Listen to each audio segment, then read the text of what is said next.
नमस्कार, आप देख रहे हैं ग्रेट जम वर्चुअल। मैं पंकज खजूरिया। जो जम्मू कश्मीर के किसान हैं उनके लिए खुशखबरी है और मैं चाहूँगा कि इस वीडियो को अंत तक ज़रूर देखें और इसको लाइक और शेयर ज़रूर करें। आपके जो सवाल होंगे उसको भी कमेंट सेक्शन में ज़रूर रखें।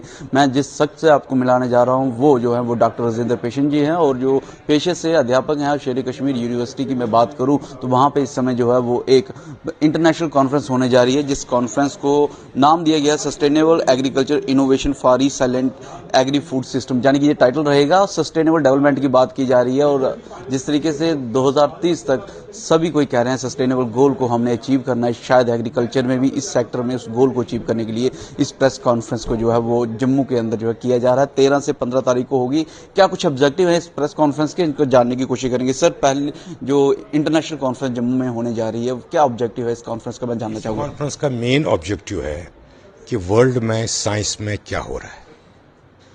आजकल की दुनिया में साइंस कंपार्टमेंटलाइज नहीं है, इट इज़ ए मल्टीडिसिप्लिनरी, इसीलिए इंटीग्रेटेड।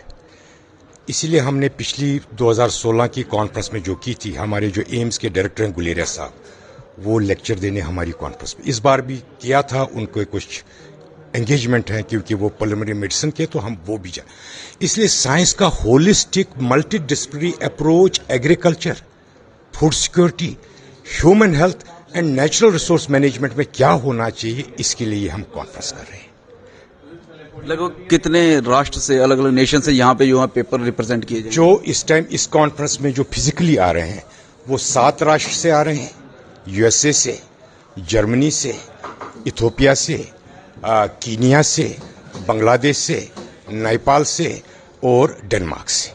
और उसके अलावा जो ऑनलाइन 3 लेक्चर हमारे जुड़ रहे हैं वो एक यूके से है, दूसरा अगेन यूएसए से है और तीसरा फ्रांस से। उस फ्रांस वाले की वो आ रहे थे, उनको वीज़ा मिलने में कुछ डिले हुई तो इसलिए उनको अपनी टिकट कैंसिल कर दी। सर, एकेडमिक तौर पे मैं बात करूं तो जब भी नेशनल इंटरनेशनल कॉन्फ्रेंसेज जो होती हैं वो तो उसमें डेवलपमेंट होती है, लेकिन ये एग्रीकल्चर सेक्टर से संबंधित है और आपने कहा कि टेक्नोलॉजी यानी साइंस के माध्यम से किस तरीके से एग्रीकल्चर को आगे बढ़ाया जा सकता है, तो किसानों के लिए कितना महत्वपूर्ण रहता है? किसानों के लिए ये महत्वपूर्ण रहेगा कि इस कॉन्फ्रेंस में जो डिस्कस होगा उसके बाद जो कॉन्फ्रेंस की रिकमेंडेशन होंगी वो कहेगी कि हाउ फ्यूचर में, how to move in future in such a way कि science is more beneficial than creating harms और नेगेटिव कॉन्सिक्वेंसेस। बिकॉज जैसे मैंने कहा, कोई साइंस ऐसा नहीं जिसमें बहुत पॉजिटिव्स हैं नेगेटिव। वेदर हम मोबाइल यूज करें, वेदर हमें वैक्सीनेशन कराई, वेदर आप गाड़ी चलाएंगे, उस साइंस को इस चीज में जो क्लाइमेट रेजिलियंस के या सस्टेनेबिलिटी के परपेक्ष में या यूएन के डेवलपमेंट गोल के परपेक्ष में, उसमें क्या पॉलिसी होनी चाहिए for future to decide. Sir, आपने कहा फ्यूचर में क्या पॉलिसी होनी चाहिए वो डिसाइड होगा साइंस के माध्यम से, लेकिन जब हम बात करें खेती बाड़ी की, एग्रीकल्चर जो है सीधे खेती बाड़ी से संबंधित है, तो कहीं ना कहीं किसानों को ये लगता है साइंस का इसमें क्या रोल है। हालांकि ट्रैक्टर मॉडर्नाइजेशन के जरिए जो है वो, ड्रोन भी जो है मॉडर्नाइजेशन के जरिए ये सारी चीजें लाने की कोशिश की है, तो वो जो एक आइसबर्ग है किसानों की सोच का, वो कैसे तोड़ा जाएगा? आपको ये जान के खुशी होगी, बिफोर ज्वाइनिंग यूनिवर्सिटी में एग्रीकल्चर डिपार्टमेंट में एग्रीकल्चर एक्सटेंशन ऑफिसर होता था। मुझे ये भी याद है जब 90 में मैं आरसपुरा में लगा था, 89 में, तब जैसे वीट और राइस की कितनी यील्ड थी। जी जी। अब साइंस का ही ये है कि जब हम 50 मिलियन टन निकाल रहे थे, या जब कश्मीर जहां मैं घर छोड़ के आया तो मेरे पापा कहते थे जितना हमारे वही 28 कनाल जमीन थी, साल का खाना पूरा नहीं होता था। साइंस आने की वजह से जब आपकी नई वैरायटियां भी नहीं, हम भी घर में 3 बोरी जिसकी धान की निकालते तो लगभग 2.5 क्विंटल था।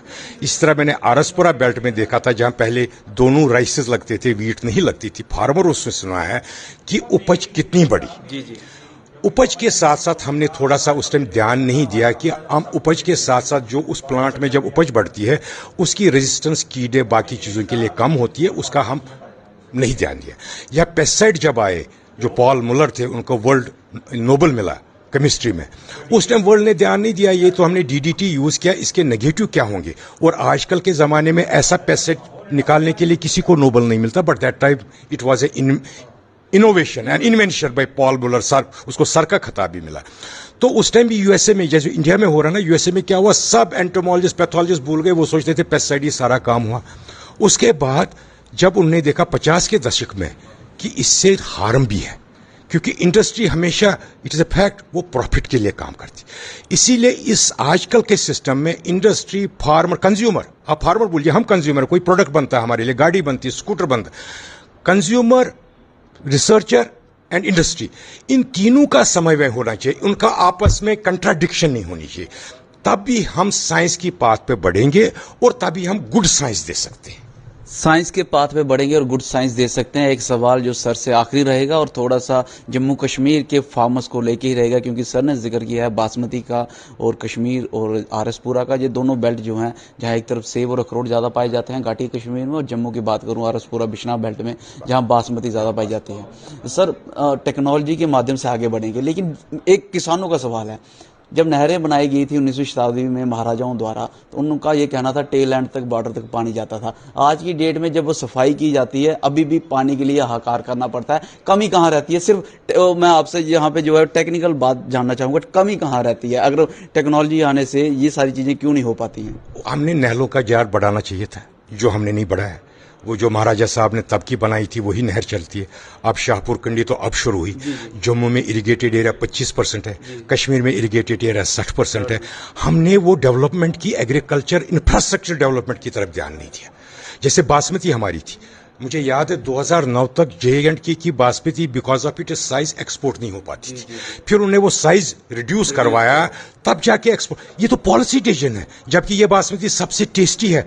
1121 तो लंबा चावल बनेगा, बासमती 370 का वो एरोमा वो 1121 में नहीं बनेगा। कॉस्मेटिक स्टैंडर्ड्स हैं 1121 के बेटर, लेकिन क्वालिटी तो वो पॉलिसी इश्यूज में हम कर गए। अब जैसे आपने कहा बासमती, फिर इसी तरह कश्मीर में है। मैंने अपने रिसर्च से देखा, जो हमारा प्रोजेक्ट था, जितना सेब में दवाई इस्तेमाल होती है इंडिया में किसी में, इस पे ट्रिब्यून ने एक आर्टिकल लिखा था, जहरीला सेब, और इंग्लिश में भी था एक रिसर्च स्टडी। अगर जम्मू के बनस्पत करें तो पेस्टिसाइड वहां ज्यादा जाता है। एप्पल, यहाँ वेजिटेबल में लोग, ये जो बेल्ट है, क्योंकि वो इन्फ्लुएंस में आते हैं पेस्टिसाइड रिटेलर के, वो ज्यादा पेस्टिसाइड और वो वाले पेस्टिसाइड जैसे मोनोक्रोटा, फोरेट है, जो सब्जियों में बैन है, बट एनफोर्स नहीं कर सकते ये बैन। अब उसमें एक कमेटी बनी है, वो कहते हैं सारे ये पेस्टिसाइड बैन करेंगे। यहाँ वेजिटेबल में, बाकी राइस और में यहाँ प्रॉब्लम नहीं है। और कश्मीर में सेब में तो अंधाधुंध पेस्टिसाइड होता है, जिसका 25 kilo per hectare compare to vegetable 700-800 ग्राम। और उसमें एक स्टडी हुई थी सिक्किम श्रीनगर में, हमारी स्टडी से पहले, न्यूरोसर्जन किरमानी और बाटली की।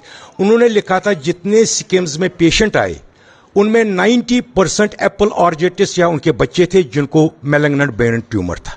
उन्होंने पेपर लिखा था, मेडिकल जर्नल का मैं नाम भूल गया, बाटन किरमानी का पेपर है, कि एप्पल में वो ये वाली दवाइयां करके हमने देखा कि जो भी हमारा केस हिस्ट्री है वो एप्पल ऑर्जेटिस। अच्छा, इस पे रिसर्च और कुछ होनी चाहिए। अगर आप इस तरीके की जानकारी दे रहे हैं तो किसान जो अमूमन खेती बाड़ी से जुड़े रहते हैं, साइंस से दूर हैं, टेक्नोलॉजी से दूर है, हमेशा खेतों में अपना 24 में से 18 घंटे देते हैं, तो इस तरह की रिसर्च होनी चाहिए, आउटरीच होनी चाहिए। आउटरीच होनी चाहिए।